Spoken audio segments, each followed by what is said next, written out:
Hello guys, for today video ay share ko sa inyo ang aking first time na pagsakay sa eroplano. Yan, nakapasok na po kami dyan. Yan, dandaan na siyang umaandar. Yan guys, natapat tayo sa may wings, yung pakpak. Yan guys, yan. Parang ano ka rin pala, nakaupo ka sa bus. Parang pakiramdam mo minibus lang yung sinasakyan mo. Tahimik lang siya.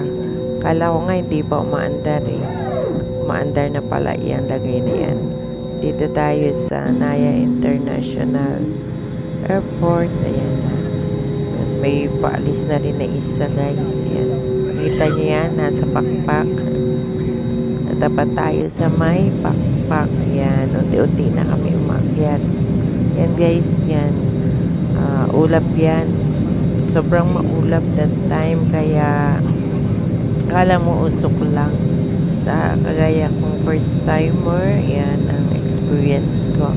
Share, masaya na experience ko rin ang makasakay. Yan guys, so kapal ng ulap. Kala ko nga usok lang eh. Pag kasi no, umalis kami, malamig siya. Diyan medyo nagaan na yung sasakyan namin. Kumbaga sa bus, yumuyug-yug na. Yan. Hindi naman nakakatakot pala.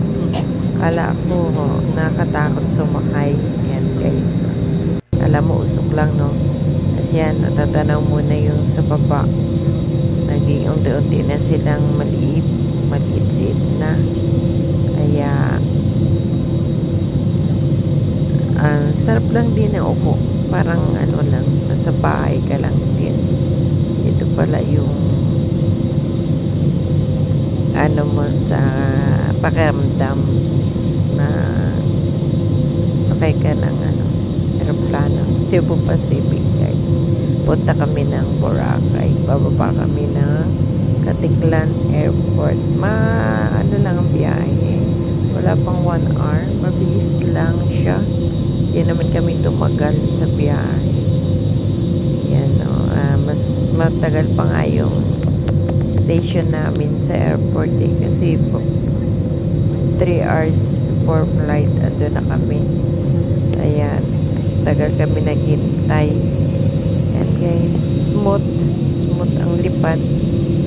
Awa ng Diyos, wala namang anumang nangyari. Smooth siya.